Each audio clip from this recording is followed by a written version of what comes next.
There we go. Perfect. Yeah.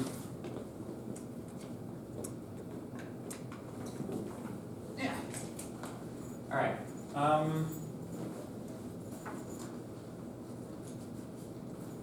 So, if my memory serves, we left off at arrays. So, we will continue doing this thing that we're doing of rolling through all of the stuff we've done in the entire course and reviewing it. So, arrays then.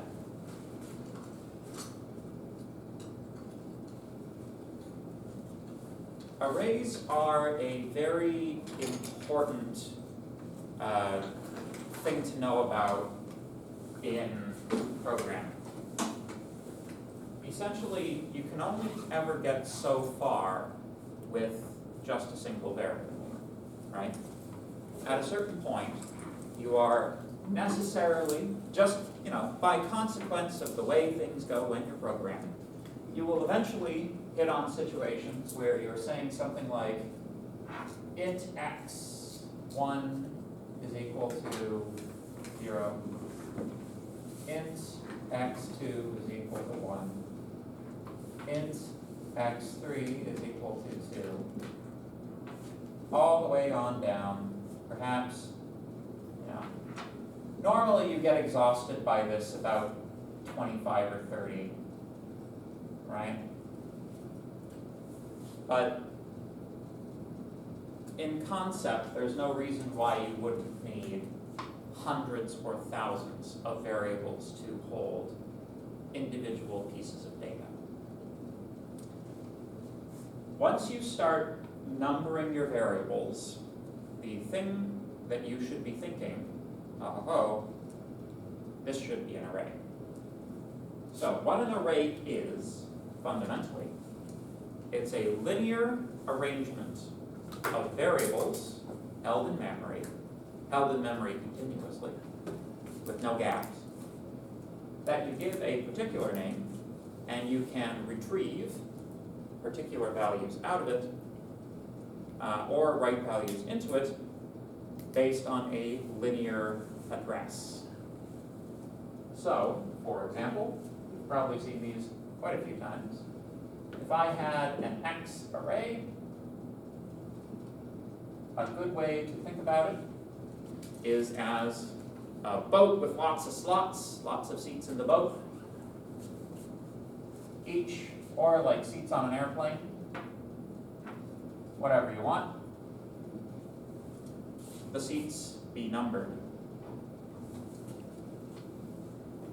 But they can hold anything that the data type holds. So these slots might be filled with integers, floating points, booleans, strings even, and this is where things get a little bit tricky, other arrays. We didn't really talk about that too much, but did they do matrices with you guys in math class at any point? That's next semester. Next semester? Okay. Well, here's a preview of coming attractions then. Often for mathematical operations, you need to use something called a matrix. A matrix, so we know what a vector is, right? A vector is some arrangement of numbers, often corresponding to coordinates in a grid system. This would be, a three-dimensional vector, 1, 2, 3. If you make but fundamentally, a vector is a one-dimensional object. It has numbers going in one dimension, right? This dimension. If you add a second dimension to a vector, you get a matrix.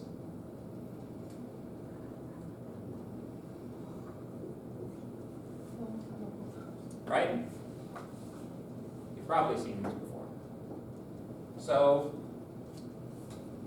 the matrix has two dimensions along which it slots numbers.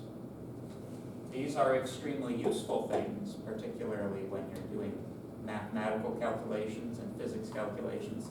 They use this sort of thing inside of the physics engine in Unity, for example.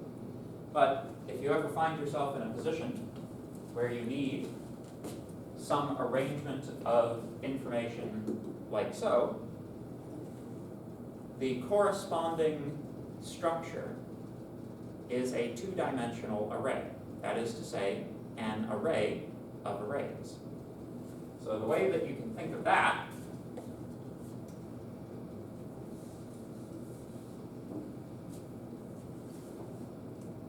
let's say we have an array of 4 elements. Into each of these slots, we place an array of 4 elements.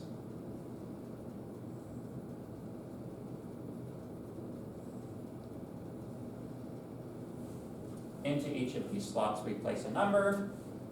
0, 1, 2, 3, 4, 5, 6, 7, 8, 9, 10, 11, 12, 13, 14, 15. And that's a two-dimensional array, right? We didn't really work with them too much this semester, but I feel it's my duty to put this on the board before the class finishes. So, the way that you index a single dimensional array would be to say x at n, where n is one of the indices of the array. In this case, 0 through 7, right? So what would be the index number for the array which is carrying all these arrays? Well, let's put the indexes in first.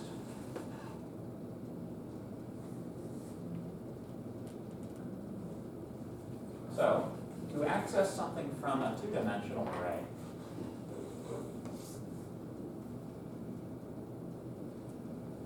you do that. You index it twice. So, to some extent, the array doesn't really know what it contains because arrays don't, like, nothing in a computer knows anything. You are the person who is responsible for knowing everything. So, basically, you break this operation down. You have the first level of addressing, right? That pulls out one of these 4 subarrays, right? So let's say, for example, we wanted n at 1, 2, right? So the first thing it does is it pulls out the array at x at 1, right? So it pulls out this array, and it's like, okay, this is the computed value of this operation. The next thing that it does, it takes the second index of this array. So it's like, okay, 1, 2, so the value then will be 9. Does that make sense?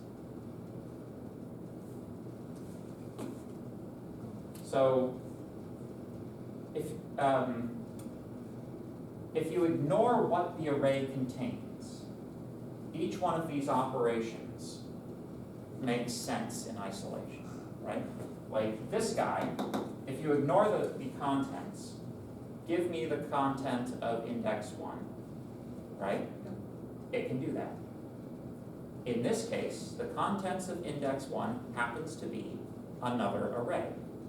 Since it's another array, we can perform an indexing operation on the return result of that operation, which is why we can pull out element 2 of the array contained in element 1 of the larger array. So in first okay, I got it. Yeah. Does that make sense? Yes. Good. Yeah, always, like, this is the beautiful, beautiful thing about programming, is you can almost always break things down in terms of simpler operations, just by inserting the braces where appropriate. So, okay, fine, good, well, wonderful. So, the indexing operation is used for both reading and writing. So, if I were to say x at 3 is equal to 7, we look up index 3, we place 7 in there, that is our write operation. If we want to read a value out of an array, again, very similar to how a variable is read. Maybe debug.log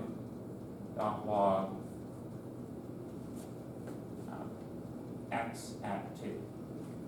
Let's imagine 2 had the value of 5 over here. X at 2 finds, it looks up index 2, pulls the 5, substitutes it into the expression, and then prints it. The same way that it does with variables. Does this make sense? So far, so good? Okay. So, much of the time, when we are using arrays, we want to perform some operation over an entire array. It's quite rare that we would need to pull out just the one index, right? It does happen, but rarely. Normally, if you only need the one index, you probably could rewrite your code to use a loop somehow. Sometimes it's a pain, and you just want to do it. You know, you don't want to fuss with it too much. But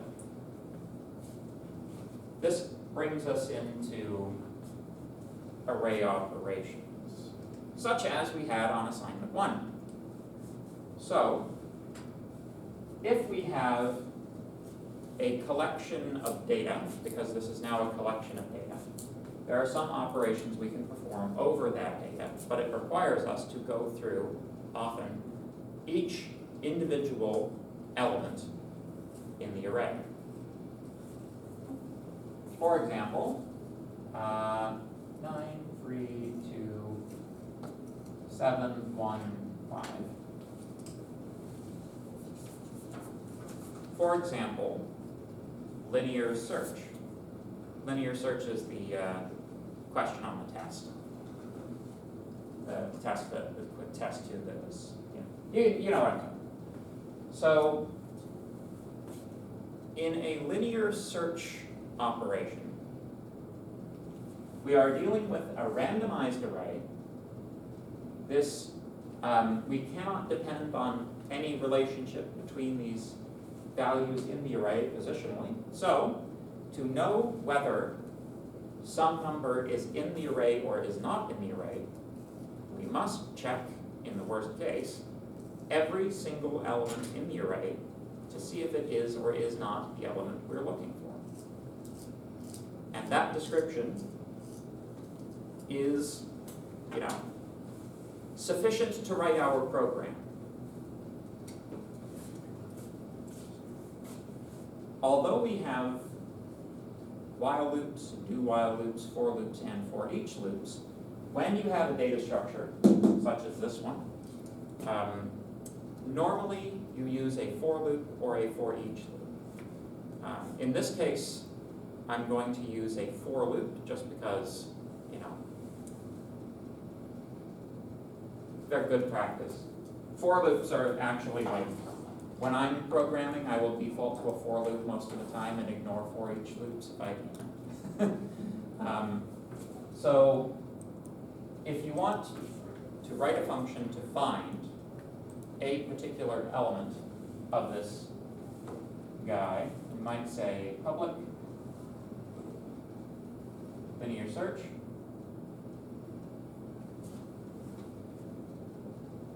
Taking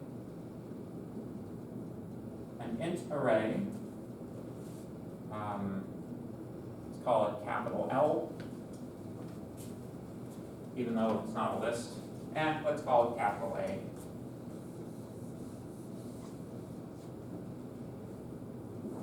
And then the item to search for, E for element.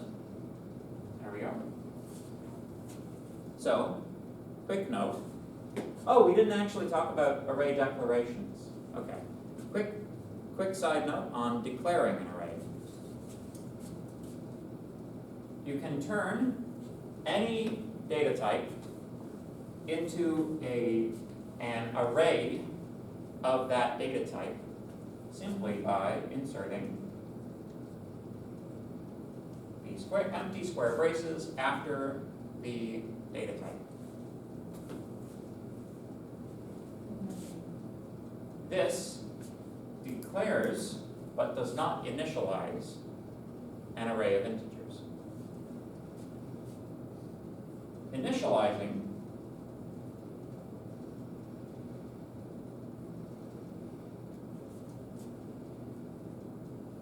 goes like this.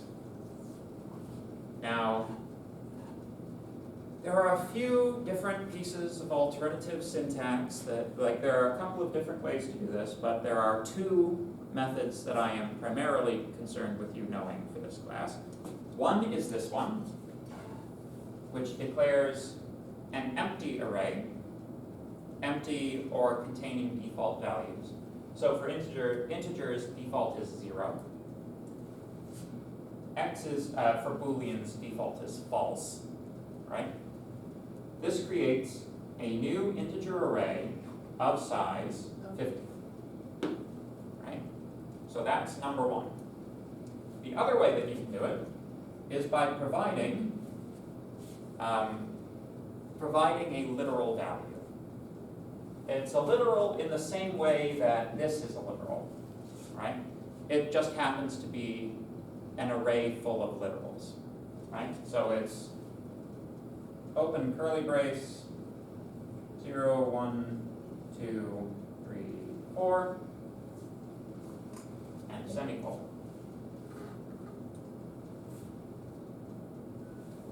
If you provide an array literal, number one, the array is automatically sized to the size of this literal. So you don't actually have to know how long this thing is. You don't have to count them. You can just assign them, and boom, that's what you have. That's what you have. This is the way that I initialized the arrays that I provided in the testing code on assignment 1, because I wanted to provide you repeatable.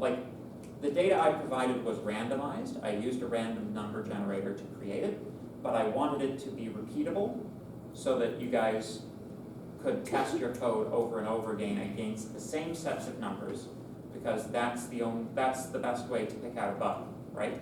If you're looking at the output of your code, and it's changing every time you run it because the numbers that are input are changing every time you run it, it makes it a lot more difficult to find errors, right? So static test cases are a good thing. So, the other thing that this does, obviously, is it inserts each of these numbers into the appropriate position in the array by default. So it writes this into the portion of memory it's opened up. This is less flexible, and it can become a real pain in the arse if your array is above a certain size, right? You have to manually manage these numbers, which we are programmers, we don't like to do anything manually, right? So, those are your two alternatives for declaring an array. Make sense? Good. Now, back to linear search. We must travel through the entire array looking for the element that we are looking for. This is also called traversing. This is a a term that you'll hear later on when you take data structures and algorithms, but what we are doing is traversing this array.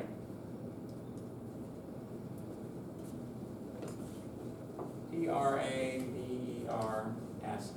traverse. So, the easiest way to traverse an array is to create an index variable, start it at 0, and loop over it until it would go out of bounds, right? In this case, the first index that would be out of bounds is 8. Now, this also happens to be the size of the array, and it also varies with the size of the array. So, it is the size of the array. We want our index variable to start at 0 and go to 1 minus the length of our array and then stop after that. There are a couple of ways you can do this, but the most common way of doing it, for int I is equal to 0, I is less than a dot length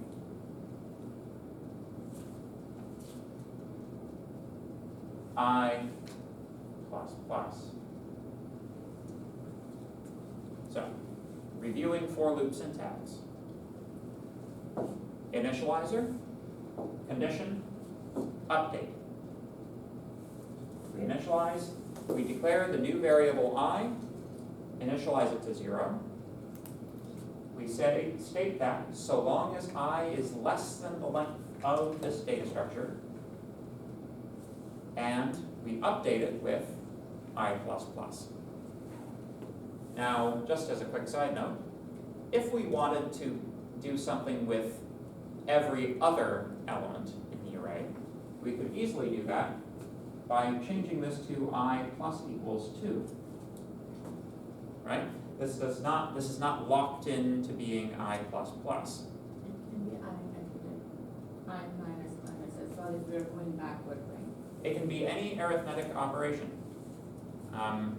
As a matter of fact, it's a lot more general than this, although it's usually used for something in this sort of nature. But you actually, this can be any single statement. Like any single statement of a programming language, you can throw it in there. But normally you keep it to something like a modification of the index variable. Yeah, good. Now, inside the loop, whatever we want to do, A at I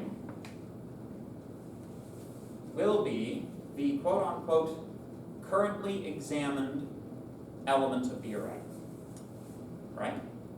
So, in our case, we want to test that current element to see if it is the same as E. So, we use an if statement. If A at I is equal to E, equal to, with two equal signs, folks,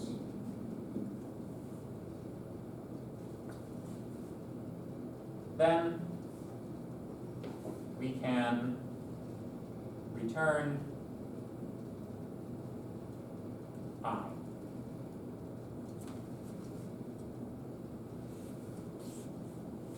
So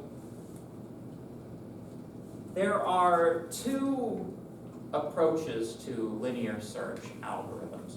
The first is slightly more informative. The second is a little bit less informative, but fits more easily into an if condition.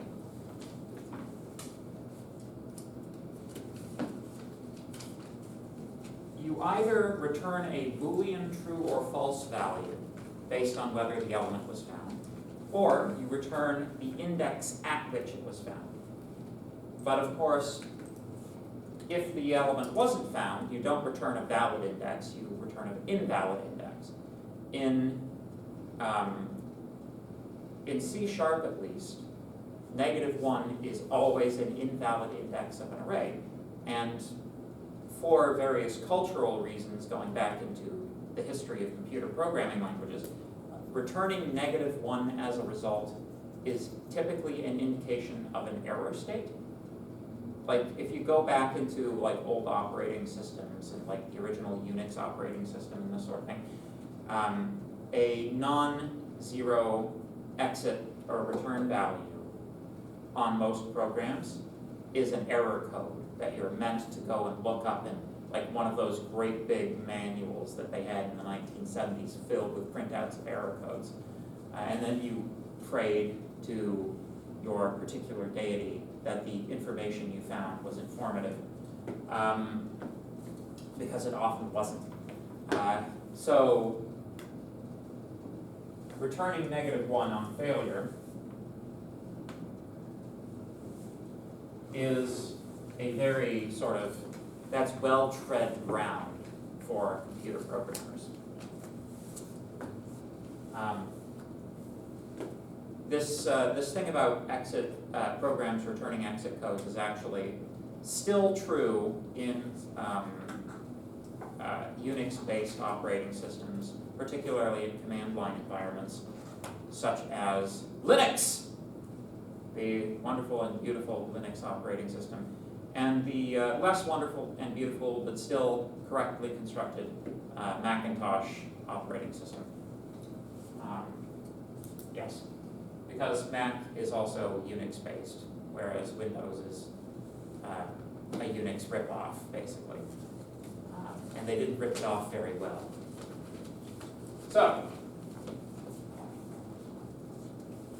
does this make sense? Would you like me to trace this program, or can we be content with it and move on to our next topic?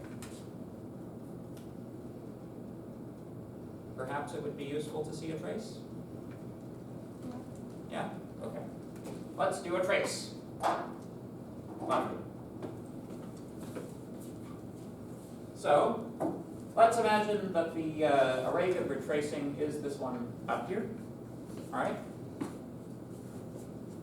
Get out my trace table. So we've got I,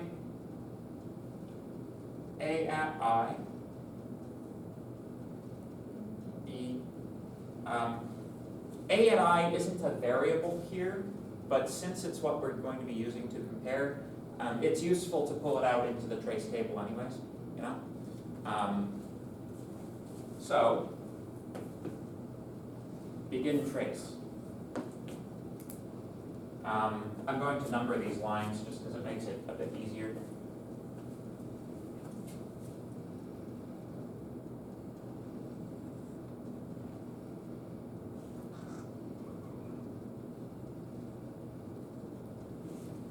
Does anybody mind if I erase this portion?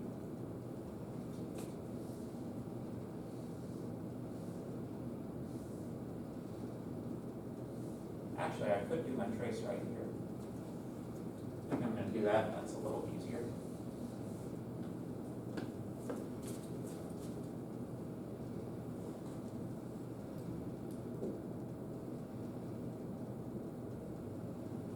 All right. So let us imagine that the value of E, which has been passed to this function, is anybody? Anybody got an E? Pick a number between 1 and 10. Pick a number. 6. 6. Thank you. All right, so E is 6.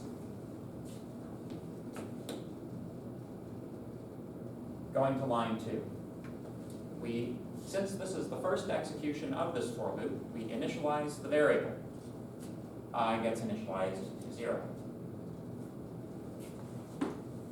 A dot length, we'll just write this up here, in this case is 8. Is 0 less than 8? Yes. Yes. We proceed to line 3. If, A at I is 9. Is 9 equal to 6? No. Therefore, we skip. We skip line 4, skip line 5. Oh, okay. I've got my, I messed it up. There. Missing a curly brace. There we are. So, we hit line 6, that pops us back up to the top of the loop. I is incremented. A at I is now 3. Is I less than, or is 1 less than 8? Yes. Good, then we continue the loop. Is 3 equal to 6? No. Okay, then we increment I.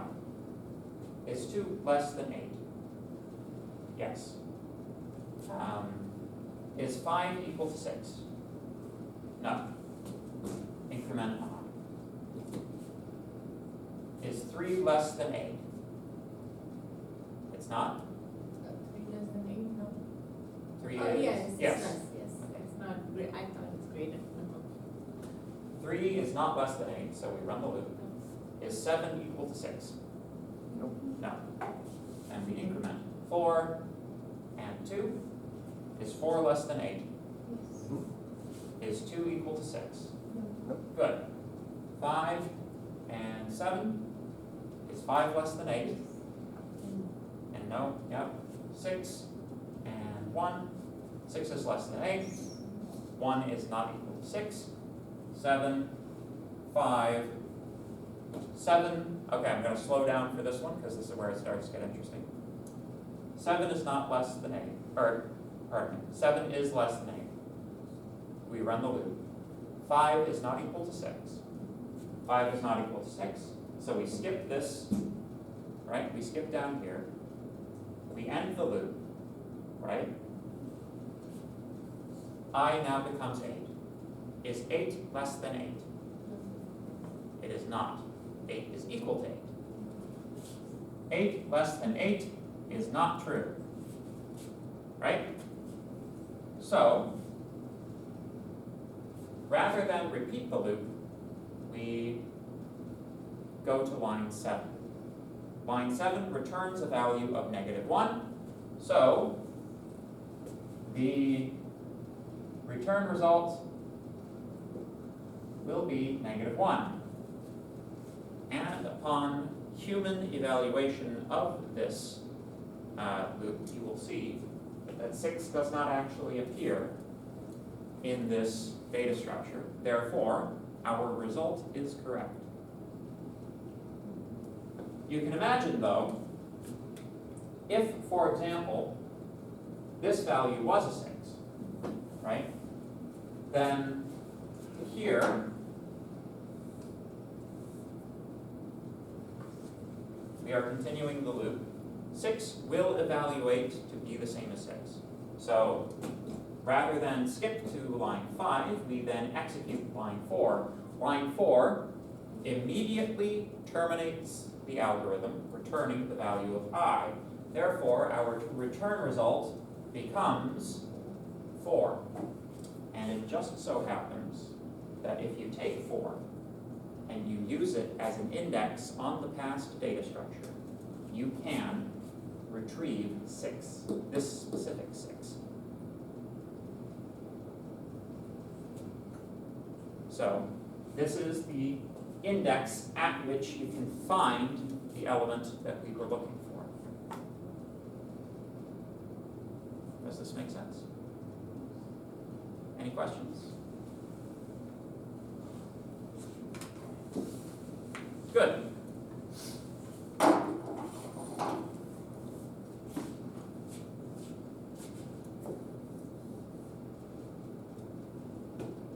Cool. Does anybody want to take a picture of it or anything? I'll take it. I am recording, but I write it down too, but just in case too. yeah. Also, it's sometimes a little hard to see stuff in the video. I think the videos primarily are useful for like the me talking part, you know? But, I do what I can with the equipment I have, you know? But thank you for doing that, it's helpful. Good, as long as it's helpful in some way, shape, or form, I'm happy. Plus, I've worked out some, I probably told you about this, I've worked out some scripts on my laptop to like do a lot of the actual a lot of the work automatically with respect to the videos. The one thing though, two things. There are two things that I want to put in my automation script for videos. Number one, sometimes I record multiple lectures on one card, right? So I want the program to be able to pick out which videos belong to which lecture. And it's actually like, it's not too hard to do because like I'll end up, basically the video files, because of the codec in that thing, they're capped at 4 megabytes. So like, if you take a look at your file sizes, you'll have like 001, 002. It actually numbers them like this. Yeah. You'll have file sizes of 4 gigs, 4 gigs, 4 gigs, and then like, 1.3 gigs, and then 4 gigs again. It's like, that's the cutoff. That is a video. That you should be able to write a program for, right? Because you can read the file sizes, right? So long as it's not short, it's not the end of a lecture, right? So in theory, I could collect up the list of file names for all of these videos based on this information. And then YouTube has a exposed command line API. I could, in theory, just literally access YouTube through the command line interface, kick my videos out to the YouTube server without ever having to open a browser, right? That way, I could literally take my SD card out of my camera, plug it into my computer, run video script, press enter, leave for the day, and at midnight, my videos will be on YouTube. Like Mr. Willy Wonka and his chocolate, my videos will be perfect if they are never touched by human hands.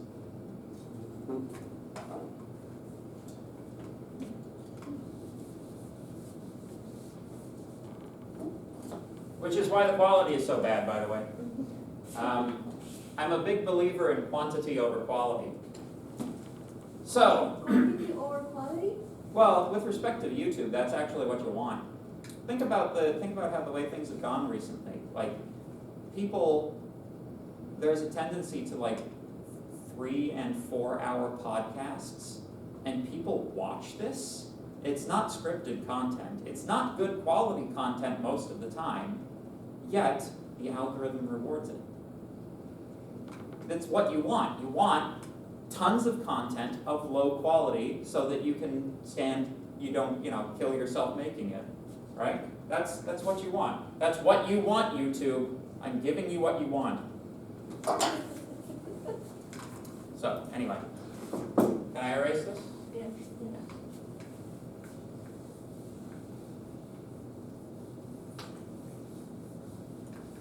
The channel actually doesn't do too badly.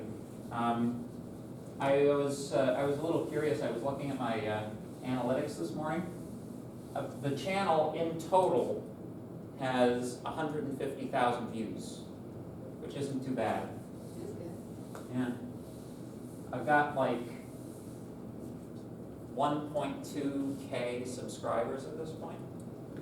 Most of them are like people who've actually taken classes, but not all of them, interestingly, Like, there are some people who want to watch my extremely low quality, like, university lectures from like 2 years ago on a particular subject, like stepper motors or something.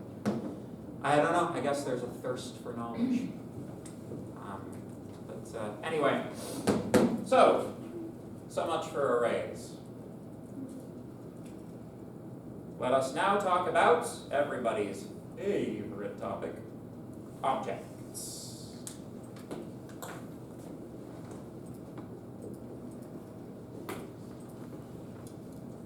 So, objects are such a big topic that really we should break it into subcategories, which I'm going to do on this board. And I'll try to keep it intimate.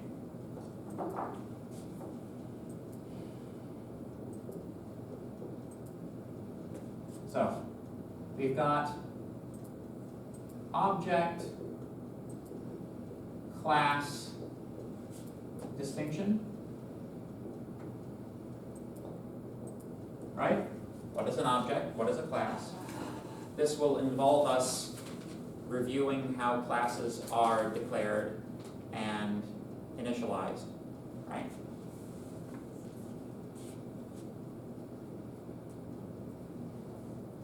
Members of classes.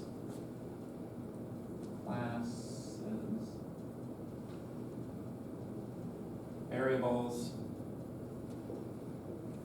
and methods.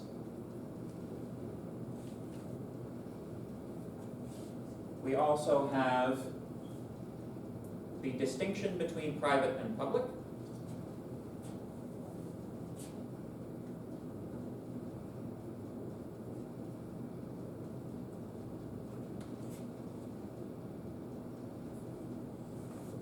We also have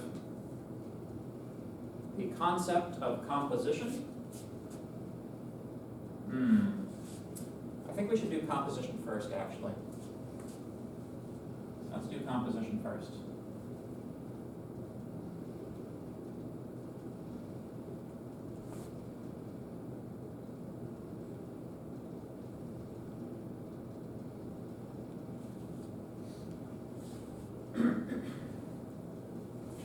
Next, inheritance.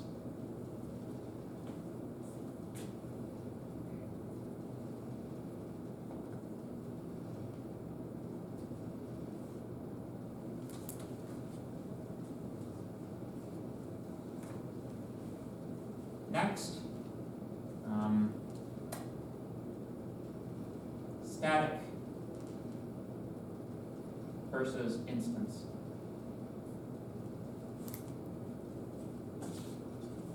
That should be good, I think. For starters, anyway. So,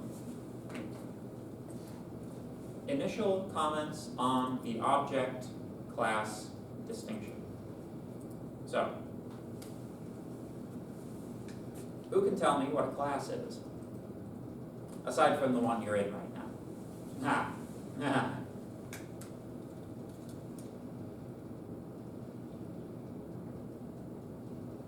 It's the blueprint for the objects that are created. Yes. So, classes are blueprints for objects. Blueprint or template. So, when I create a class, what I am doing is I'm saying, I would like there to exist a family of similar things that all share these properties, right? The particular values of the properties may vary, but all of them should have these properties. This is an area where the environment that you're working in really kind of strongly affects how the class system, like what classes are available. Although it doesn't affect the fundamentals of how classes are written. In Unity, Unity is a strongly object-oriented environment. It goes so far as to call most things objects, right? What do we make a game out of? Game objects. What does a game object contain? Game components. What are components? Components are objects, right? So, what comes first, the class or the object? Object. You sure? Okay. Why? We have object and we create a blueprint for it. Oh no, we create a blueprint first and then object, yes, class. Yes. Yes, you must, sorry? I said the object is created from the class. Correct. Yeah, exactly. The object is created from the class, so the class must exist first. First, yes. At least as a prototype, right? So, the way that we declare a class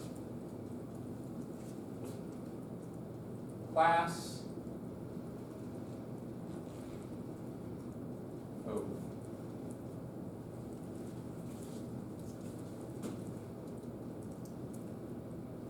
We then have some contents. We close off the class.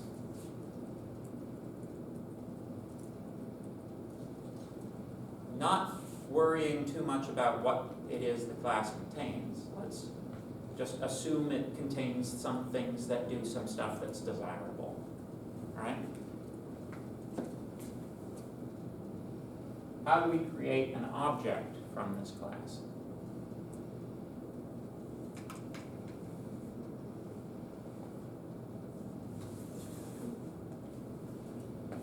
The name of class. Foo And what's the name? With constructor. bar is equal to You. Foo. new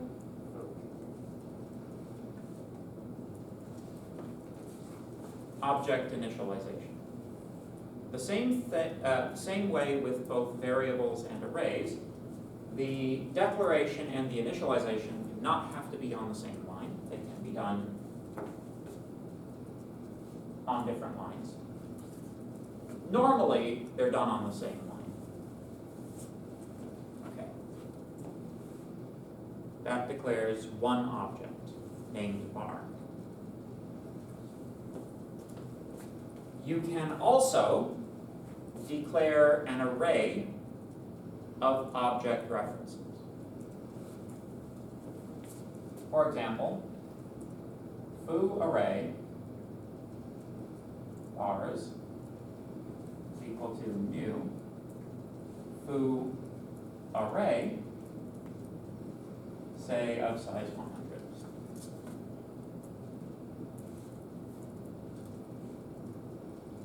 Let us focus on some of the syntactic differences between these two declarations. Most of you will probably pick up on the existence of this set of square braces not existing when declaring a single object, but a slightly more subtle feature. The round braces here become square braces here, and the number here is required.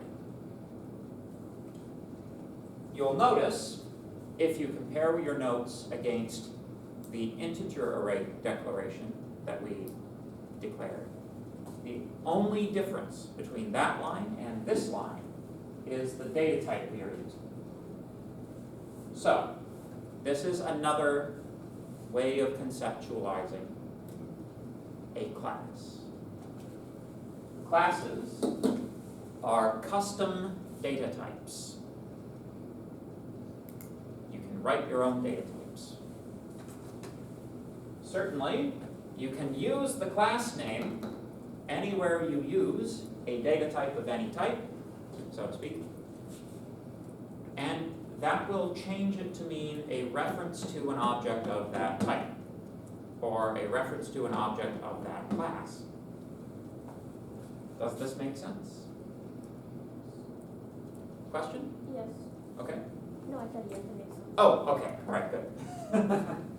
So,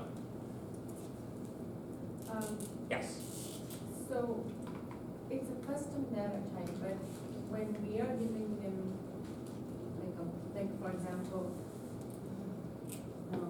right, yes, makes sense. cool. So, there is one thing that I should mention about arrays of objects before we sort of move on from this point. If you declare an array of objects, and this is all you have, it does not initialize them. What you end up with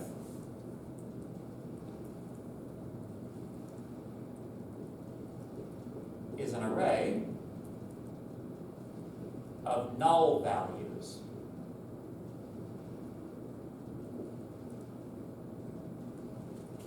Right? Or null references. It's a reference to an object, but the object does not yet exist. So, in order to populate the array with actual existing instances of that class, you need to loop. For each loops tend not to work for this particular purpose. So, for int I equals 0, I is less than bars dot length I plus plus. We want to create a new object for each of these slots and then assign the returned reference to the slot. So bars at I is equal to new food.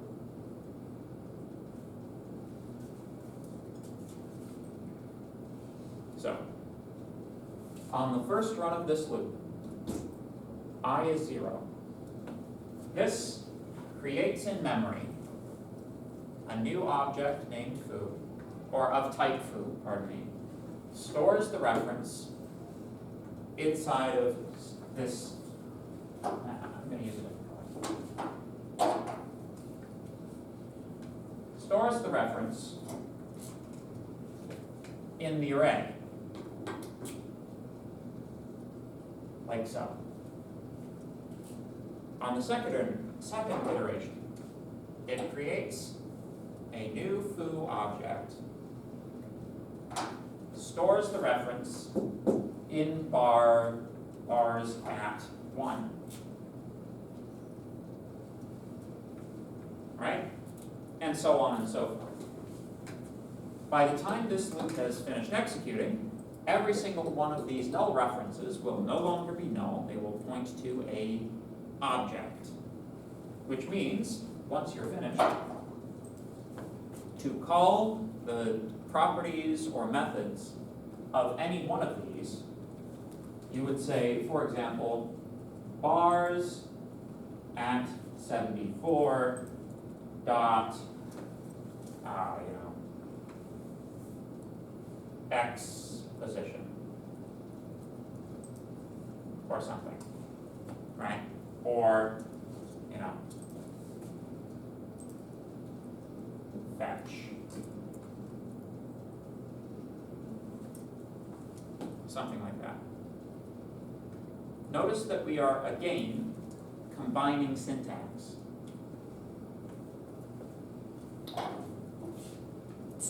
The array access operator binds more tightly than most other operators. When it appears, it is almost always executed first. Right? So bars 74 returns a reference to whichever object is being referred to and the 75th element of the array. So you then call a method on it. Does this make sense? Somewhat. Any questions?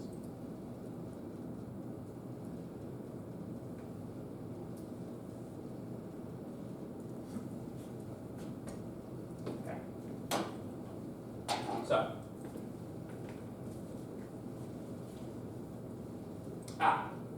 This is something I should state perhaps. When you want to access either the variables, member variables, or methods of an object, you use what's called dot syntax. So if we imagine class foo had a public int n, the way that we would access n using our bar object is to say bar dot n. Right? Methods have the round braces after them, even if they take no arguments. Otherwise, it's a reference to the method rather than running the method.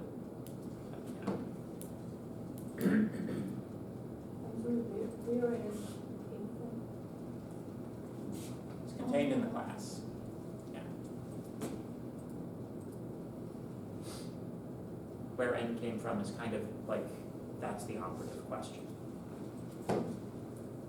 Good. Any questions so far? So far, so good? Not too bad? Good. So, a class contains two things primarily: variables and methods. Both of these things may be either private or public, but let's not worry about that right now. Let's worry about the things themselves. So,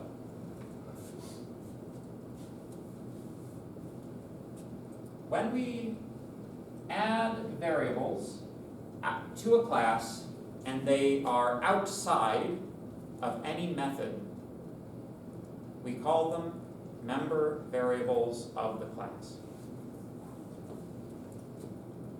So let's say, public string fox equals Linux rules. There we go. Question? So variable, they're created outside the method, we call them our. So you can create variables inside of a method or outside of a method. Yeah. It has different meanings. When variables are inside of a method, we call these local variables. They are created while the method is running and are destroyed when the method stops. Yeah, they hold data temporarily. When you declare a variable in the class, it's not quite the same thing as a global variable, but these variables are global to all of the methods in this class. So it's like halfway between a truly global variable and a local variable. It's local to the class, but global to everything in the class. Does that make sense? Yeah. Good.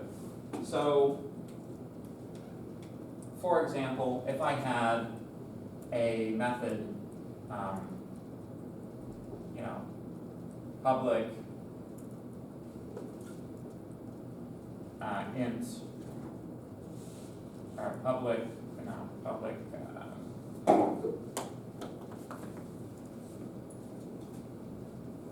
get n,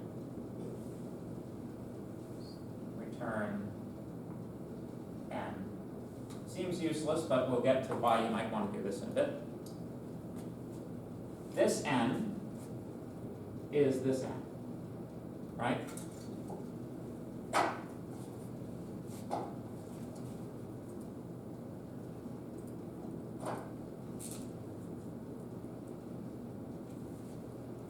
it's the same n. Say we had another method, public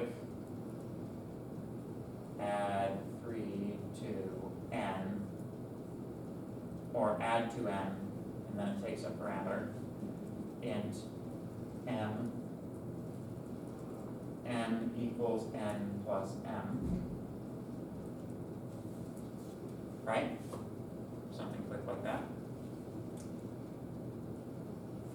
N is a shared resource between these two methods. If we call, if n starts out at 4, this gets called twice. It becomes 7 and then 10. If we then request n using getN, the value of 10 is returned. This n variable is shared between all of these methods. Does this make sense? One of the advantages of object-oriented programming is that your methods end up being shorter than if you didn't, sort of properly use object-oriented techniques. You know you're modularizing your code well if your functions are usually, like they should be pretty short, but it's neither here nor there, I suppose. So, no questions about this so far? I have a question. Yes? You didn't declare the return type in the method, Oh. the two methods. You're correct.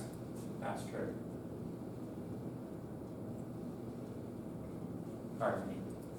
So because this one is actually returning something, and that something is an integer, it needs a return type of integer. So this, in the second method, the name of method is add to n or? Yes. Or Yeah. Sorry. Here, let me fix it up a little bit. Public void add to n. There. How's that? So, we should talk briefly about void. Can anybody define void in like a sort of a regular English sense? What is a void? Or are you trying to avoid the question?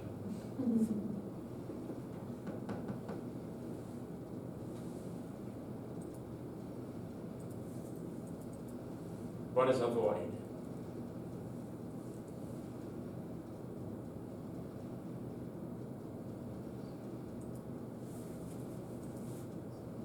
It's a method that does not declare any value.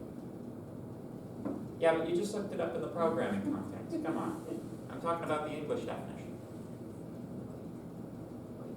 empty, nothing. Nothingness.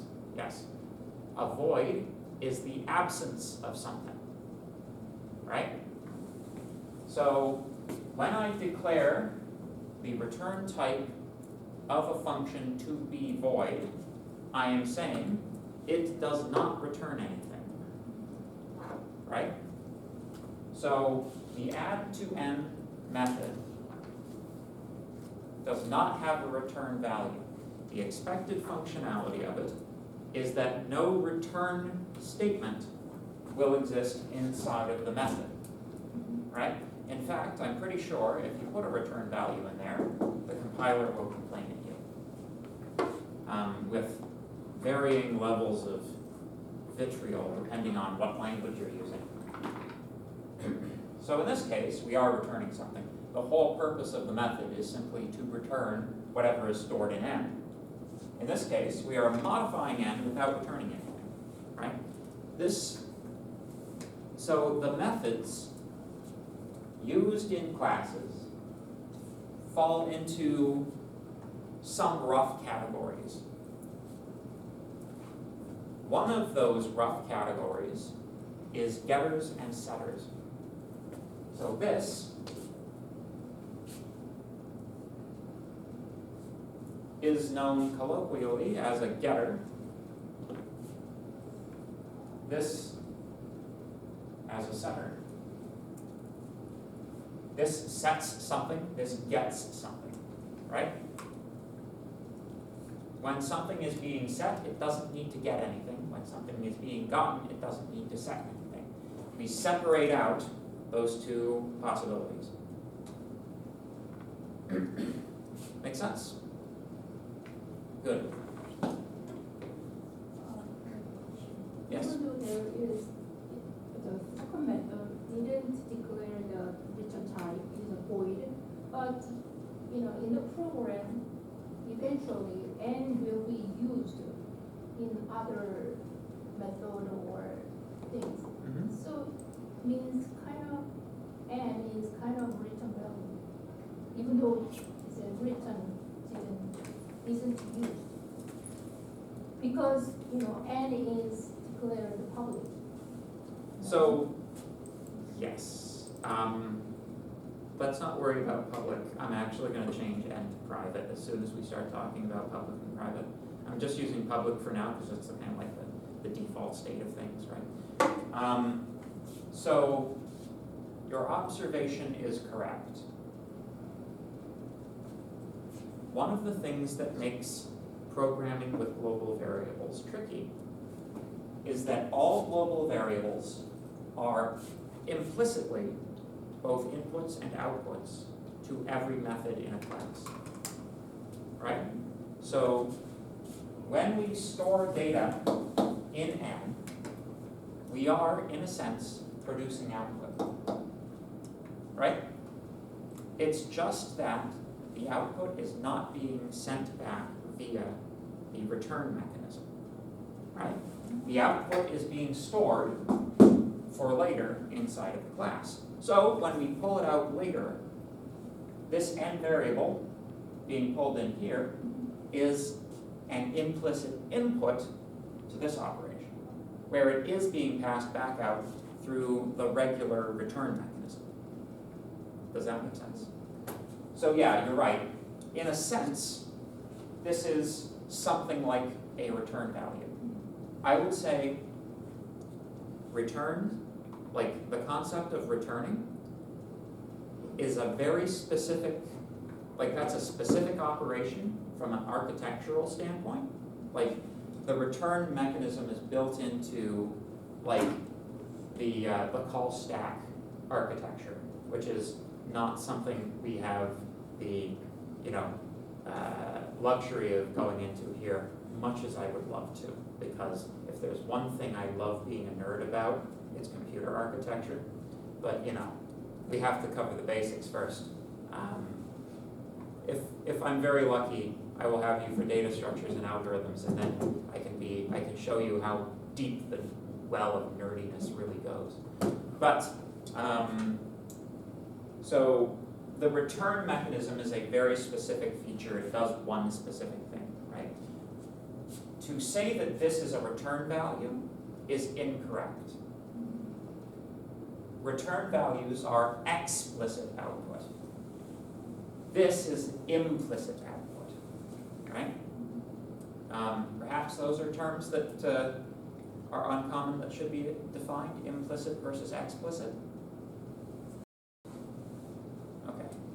So I want to add something, or maybe I'm not correct. So in this scenario, we can basically, we already returned the value of n in one method, but going forward, we want to change the value of n, and then we can use the void method here, and then later on, we can get another, method, and we can return the value of n based on the value we assign in a void method. We can do that? Are you proposing adding another method? Yes, after that. So like down here, Yeah. that gets at n again? Yeah. Unnecessary. This definition is already defined. Okay. So, okay, no, I'm really glad you brought this up, because this is actually a critically important point to understanding methods in general. There is no ordering between these, right? I could put these in the opposite order. The program functions exactly the same, right? Like, so far, you will have like arranged things like roughly in the order that they are used in the program. This is my fault. It makes it easier to like understand the program flow, but it does leave us vulnerable to this particular misconception that you've just had.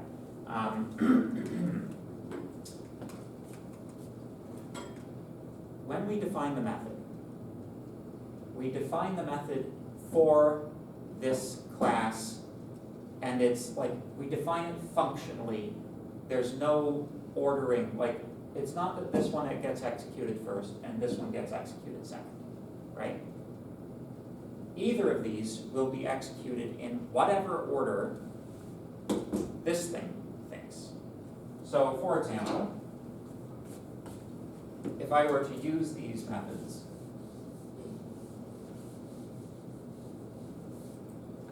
I could say bar dot get n, that would yield 4, let's say, bar dot add to n 10, bar dot add to n 5, bar dot get n, that would result in 19, bar dot add to n 11, bar dot get n, that would yield 30. Did you get my drift? Once these methods are defined, they can be called in any order you please, as many times as you like, by whoever has the object, right? This is where the flexibility comes in, right? This is why, this comes back to the difference between imperative programming and object-oriented programming. If this is true, that these methods don't affect each other, like the ordering here doesn't affect that, they can be called as many times as you like in any order you like, right? It liberates us here from having to worry about the order in which operations are performed. We do have to worry about that within methods, right? That's still true. But in terms of like these pieces of code, they no longer have to be, they no longer describe a program, is the good way to put it. They no longer describe a program, they describe properties, right? They are means of accessing the object. They are things you do to the object. We can now think of this thing, whatever foo may be, as an object rather than as a program, rather than as a procedure. It is a collection of procedures which do things. We can think in terms of the things that are done rather than in terms of the procedures. This is how thinking about object-oriented programming correctly liberates your mind to be able to program much more effectively on much larger code entities. So, for example, when you take a look at Unity, right? Let's talk about Unity game objects. Let's talk about the physics engine, right? Physics engine, two main components, colliders and rigid bodies, right? The rigid body gives a game object the ability to roll and move in space. Colliders are things which will stop the motion or interact with the motion of a rigid body. so colliders don't interact with other colliders, right? Do we think of a collider as a program or a sub-program? No, we think of it as a bounding box, right? Whatever calculations are being performed in the back end, our mental conception of what a collider is, it's a dotted line. It's a dotted line that things with other dotted lines can't go inside of, right? We are able to think about colliders at that level because they provide an interface that lets us hide the code. If we had to think in terms of the code necessary to do that, nobody would be able to do anything. It'd be, you would spend 99.9% of your time thinking about these, how these components are supposed to operate. And you might as well just be writing your own game engine, right? The fact that you can now think in terms of operations instead of in terms of a single procedure means that you can, it means that everything is possible. And without that, we would be perpetually stuck in like the mid-60s in terms of programming technology. Trust me, the mid-60s were the wild west of programming. Okay, have you guys ever heard of the Therac machines? Here's a digital. I know I don't talk about digital health very much in this class, but have you guys ever heard of the Therac machines? All right, this is a pretty famous example, actually.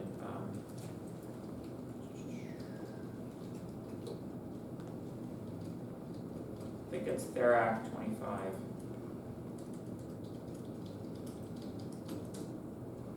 Wow, it's a health example. I'm not sure how. I guess it's digital.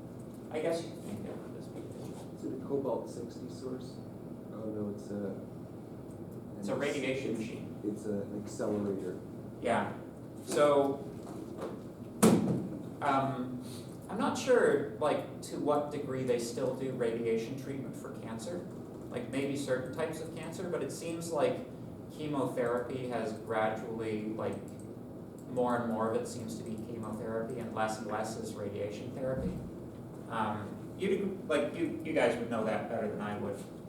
Am I generally correct there? I think that's generally correct, Dr. Moore. They still do some though, some radiation I therapy. think it's mostly used for palliative type of scenarios. So there was a time though when radiation therapy was like one of the primary cancer treatments. So they had a machine called the Therac 25. They still do that, right? Radiation therapy when the cancer is so minor, right? No, it's when it's Usually in. they use drugs because the radiation can then give you another cancer later, causes more damage, causes permanent genetic damage. Yeah. Yeah. Radiation in general, it's Don't do it. it's kind of like taking a sledgehammer to a pin nail, It's like, okay, well, we can like kill tissue with radiation. Let's try to kill the cancer by irradiating it while it's still in your body. It's like, yeah, but more targeted approaches are more targeted, So cancer itself is a like killed cell that already died in your body. So killing them more, you're basically creating more cancer cells. Cancer is a genetic disease. Yeah. No. It's basically your body's unable to dissolve these cells, right? So it's piling up. Wow. That's kind of a racy photo for a Wikipedia article, isn't it? So What, the accelerator there? Yeah, well, the person being accelerated, like holy smoke, but you couldn't like put a shirt on that person? Really? All right, fine. But anyway, so the Therac 25 is a big machine, I'm kind of a more industrial processes kind of guy, so I think of this thing as being like a big CNC drill, but with radiation, you know? But anyway, it's an electronically controlled radiation machine where both the amount of radiation that was directed at the patient and the position of that beam of radiation was controlled using software. This was, you know, one of the earlier approaches to having something like that controlled by software and not by hand, right?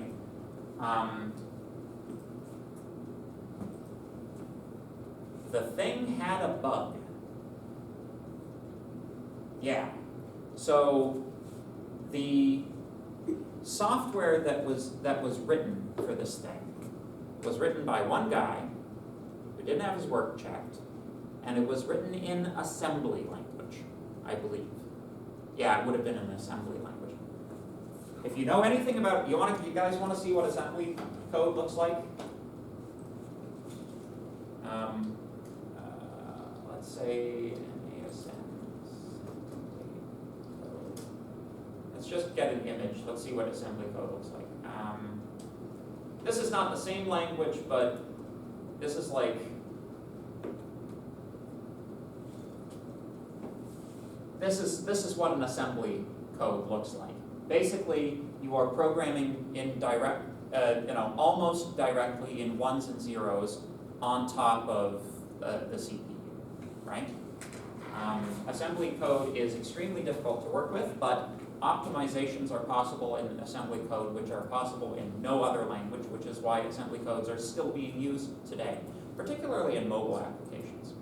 So, assembly code. That's what the guy wrote in. The Therac 25 had a bug in it, which I'm not sure about the exact mechanism, but the result was people were receiving too much radiation. Overdosing on the radiation, if you can call it, I don't know. I guess dose is the correct word, right? So, radiation overexposure incidents. One of the things that's a little bit nasty about radiation overexposure, I think, is that the symptoms don't happen necessarily exactly immediately, you know? Particularly if it's given you cancer, it's like, you know, how long does it take you to find out you've got cancer from a radiation treatment for another cancer, right? Yes. So basically, this is like,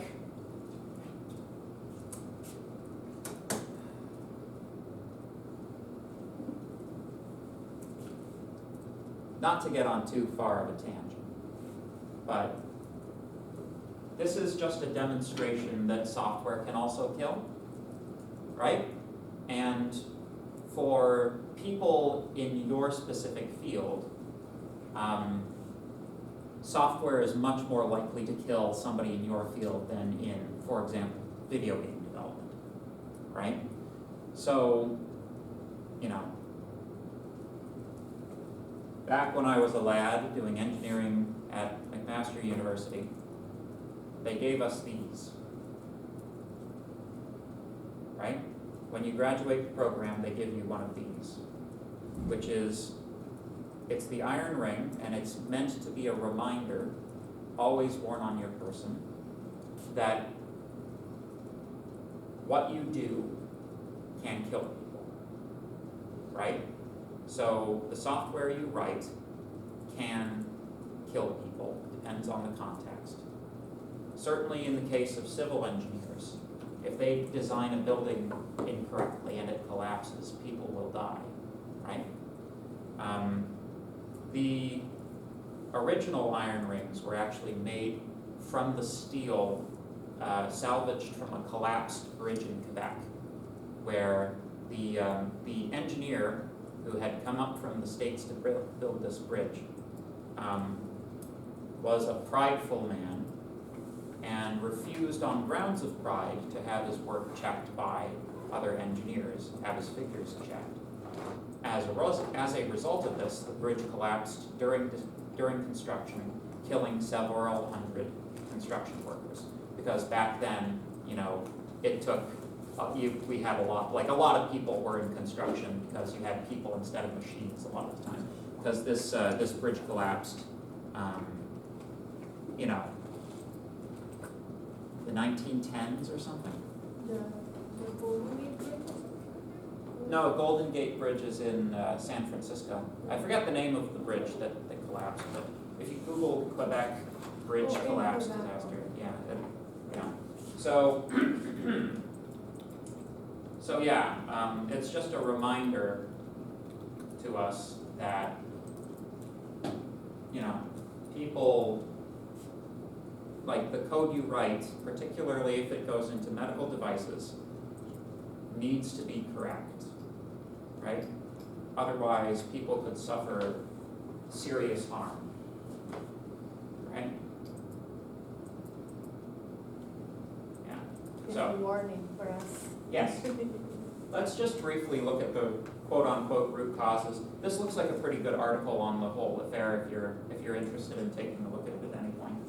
So, a commission attributed the primary cause to general poor software design and development practices rather than a single out specific coding errors. In particular, the software was designed so that it was realistically impossible to test in a rigorous automated way. Again, remember, this was done in assembly programming. Researchers who investigated the incidents found several contributing causes. These included the following institutional causes. Number one, AECL, which is the company, did not have the software code independently reviewed and chose to rely on in-house code, including the operating system. So, at no point was the code reviewed by anybody, It was never certified, it was never reviewed, right? AECL did not consider the design of the software during its assessment of how the machine might produce the desired results and what failure modes existed, focusing purely on hardware and asserting that the software was free of bugs. So rather than test the software to see that it was free of bugs, they asserted that the software was probably fine, and they focused instead on all of the hardware stuff. But to an extent, one understands how that might happen.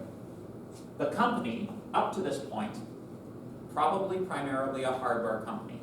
The technical expertise of that company will have been hardware, not software. So they would not have been aware of the sorts of things that can go wrong with software, right? Not an excuse for killing people, right? But basically treat software like it's a good, proper discipline, please. That's what we learned from this incident, right?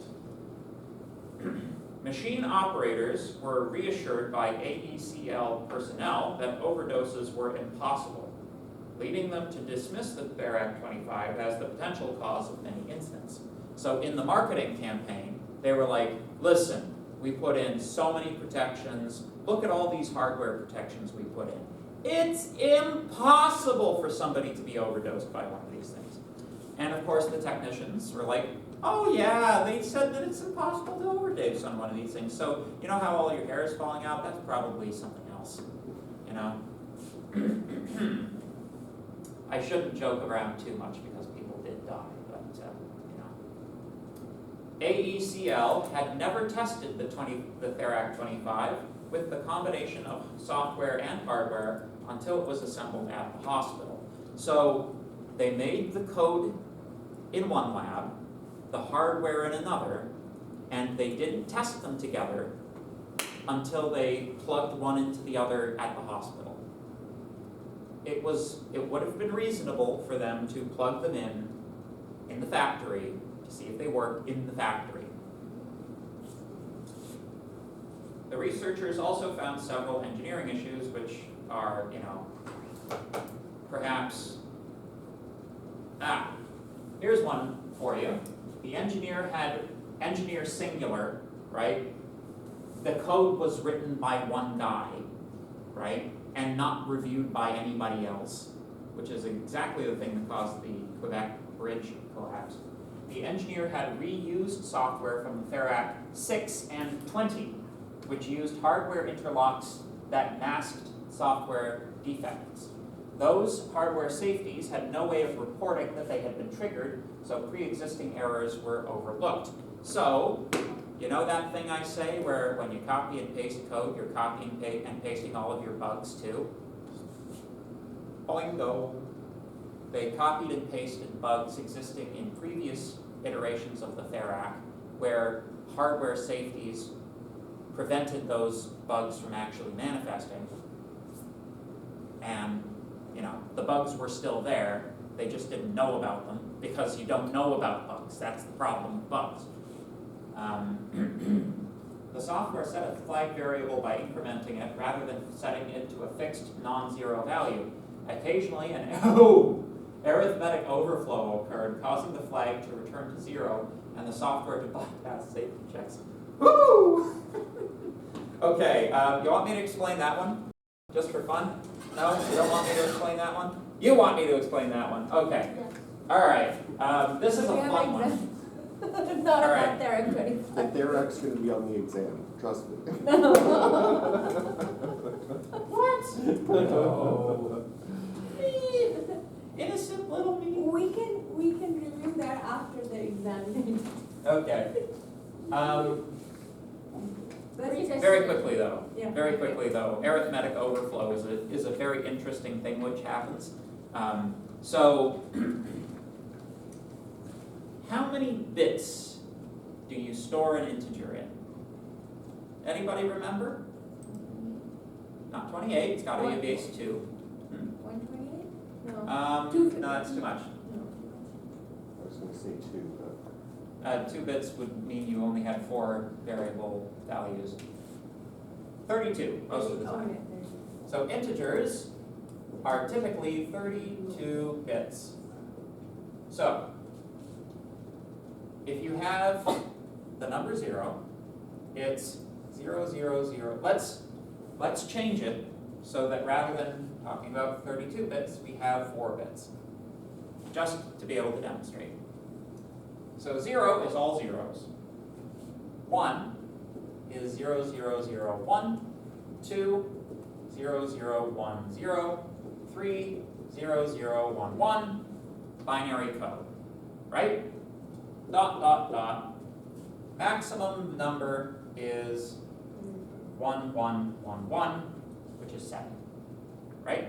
You can describe 8 numbers, 2 to the power of 3. It goes 1, 2, 4, 8, 2 to the power of 0, 2 to the 1, 2 to the 2, 2 to the 3. There. Yes, good. So, when you add 1, this is the operation, right?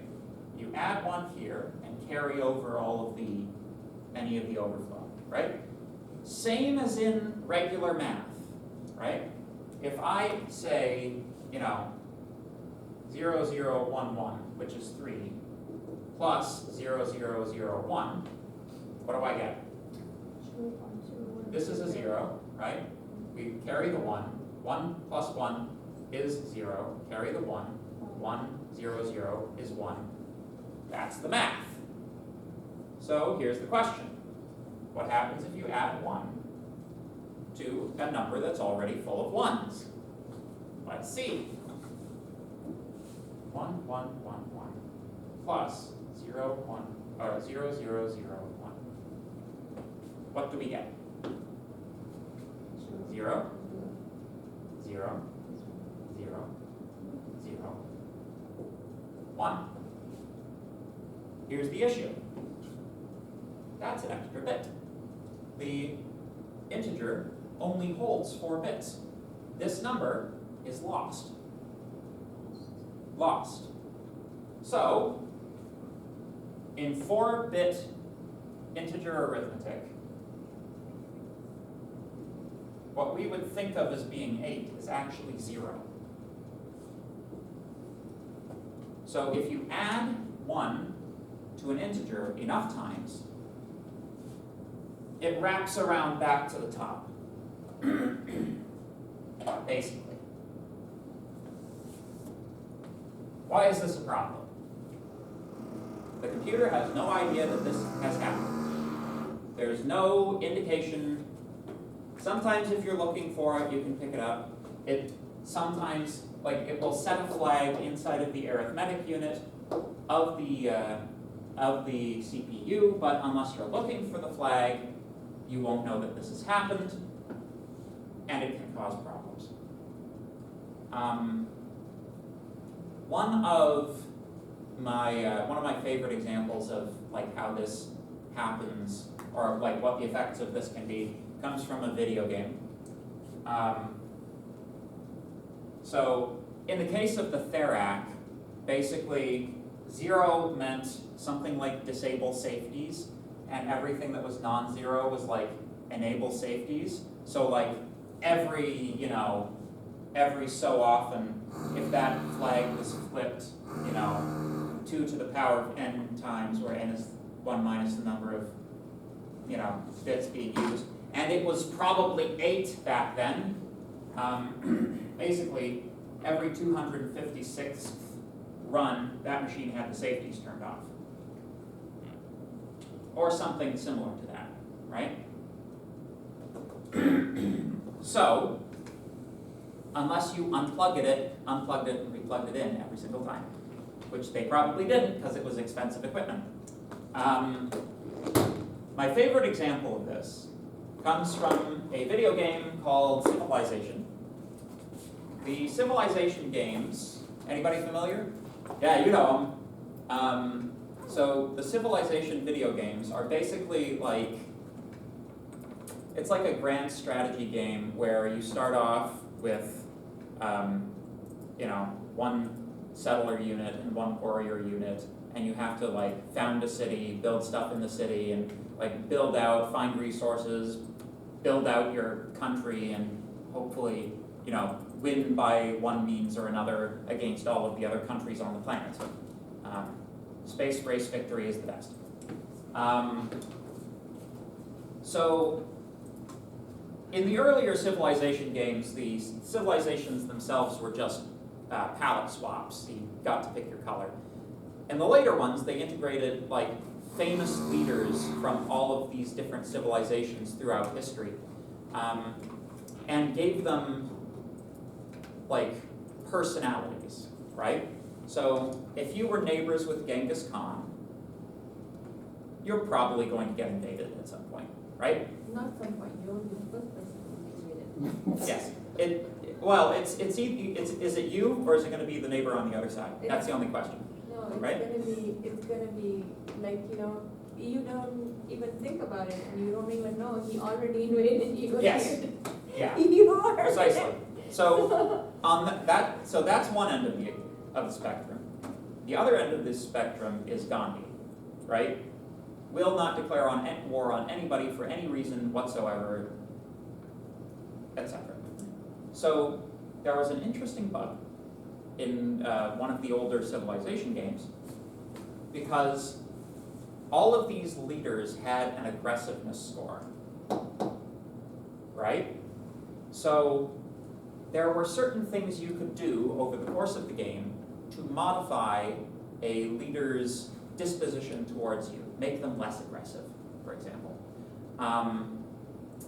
So, for example, being at peace with them for some time, doing trade agreements, that sort of thing, right? Decreases the aggression score. With Gandhi, you could decrease the aggression score past 0, and then it bops up to the highest possible aggression score. So in that game, if you are nice to Gandhi, he will eventually destroy you with a nuclear arsenal and just obliterate the whole world because you were too nice to him. His aggression wrapped around and he became a homicidal maniac. Like mega Hitler to the power of regular Hitler. It sounds like the bug was intentional. See, it wasn't in the original, but they kept the bug around because it kind of became a meme. So in later iterations of Civilization, they actually have that same bug, but it's now a feature. Yeah, basically, so the correct way to play, if you're sitting beside Gandhi, is to just kind of like needle him through the whole game, just like kind of subtly piss him off, so that he never actually, you know, his aggression score never decreases towards you. You know, kind of you declare war on him every once in a while, take a city or two. You know, I'm not saying completely obliterate him or anything, but you know, if you wanted to, it's a video game. But anyway, good. So, back to objects.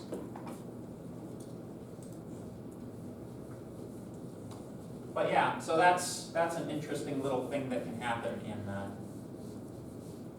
computers.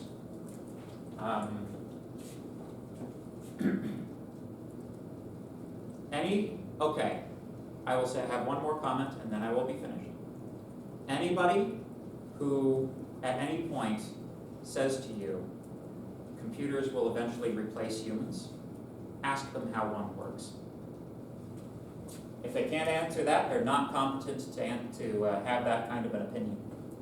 So, going back to our classes, let's talk about composition. So, does anybody remember what composition is?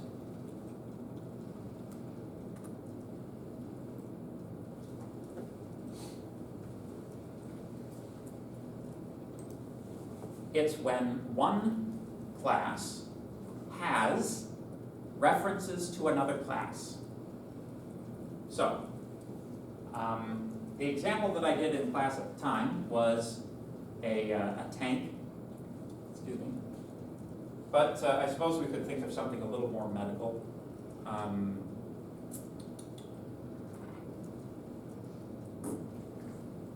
How about class human, right, has class lungs. Two copies of the class lung. So lung, right lung, or I suppose you could just say right and left. Lung, left. Right? Would lungs be private or public? I think so, yeah.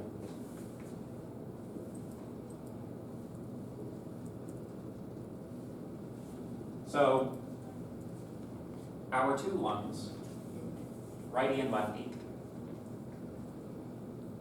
we say that our human class has these two other classes. It is composed of the combination of this and all of its other elements, right? For all intents and purposes, this is no different from declaring an object inside of a method. The only difference is you are making that object a global property of the class, right?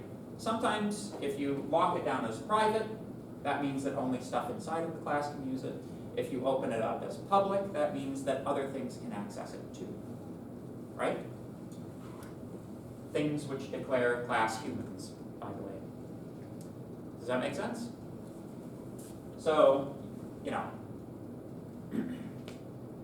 obviously a human has more parts than just a lung, right? But of lungs, right?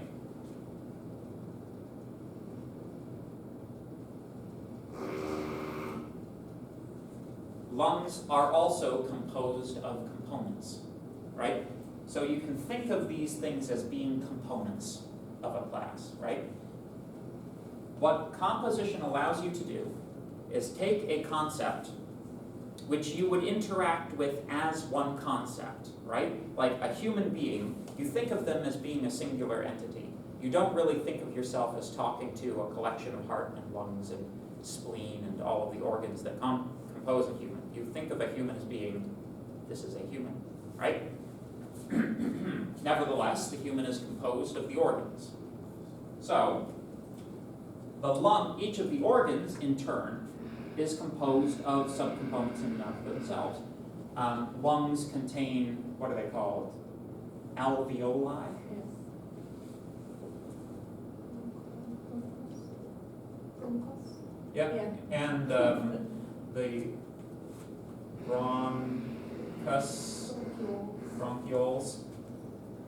bronchiole, right? Or alveolus. Probably you would have an array of these. Right? Whereas I think each lung has only one bronchiole, unless it's when they branch, they're each called a bronchiole. Oh, okay. Well, at any rate, you'd have probably an array of those too. But you see, the lung, like if you wanted to access or send oxygen to, say, a single alveolus inside of one of the lungs, it would be, if I had human Steve is equal to new Slacker. Ha ha ha, that's because you're not here, Steve. Human. Right? I could say Steve dot right, and it makes sense to say lung if you're doing it like this.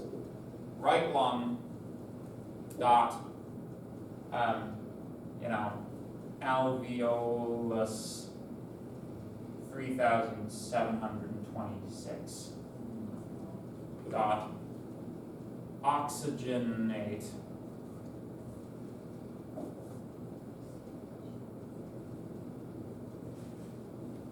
right? Loop over all alveoli in the right lung, then loop over all alveoli in the left lung, and that is your breathe procedure. Right?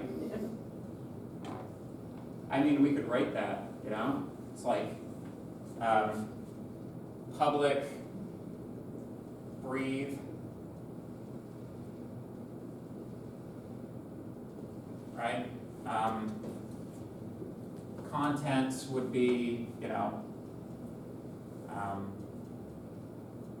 for int I equals 0, I is less than right lung dot, I'm just going to call it A, I'm running out of space, A dot length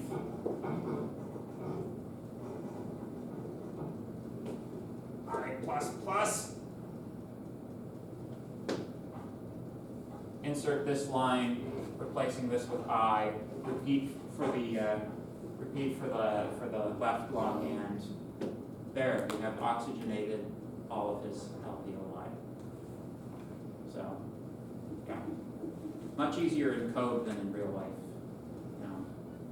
If you wanted to go in and specifically puff a little puff of oxygen on each alveoli individually, that would take some time.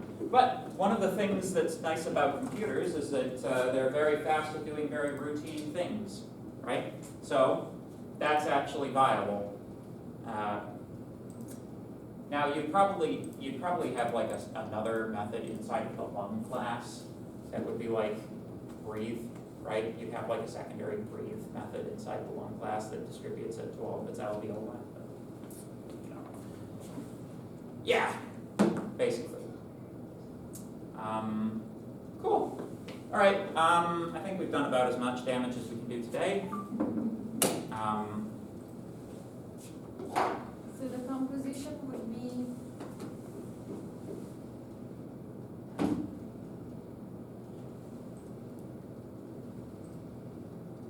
in this case would be A human is composed of two lungs. Yeah, that's A it. lung is composed of an array of alveoluses and bronchioles. And if you want to have a more fine-grained model than that, you know, depends on how much programming you want to do. Depends on how much your boss is willing to pay you to do it.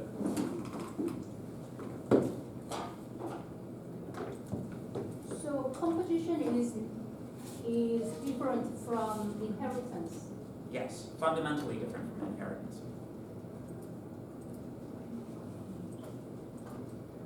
Inheritance is saying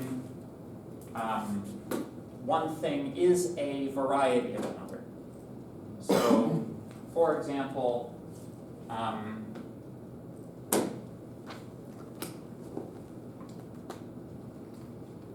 like a cell, like a stomach lining cell and a neuron both inherit from a common set of properties contained in the definition of a cell, right? You know, the organelles that the cell is composed of will vary depending on cell type, but there's like all cells must have a nucleus and ribosomes and other things, right? The common feature set, that is the base class.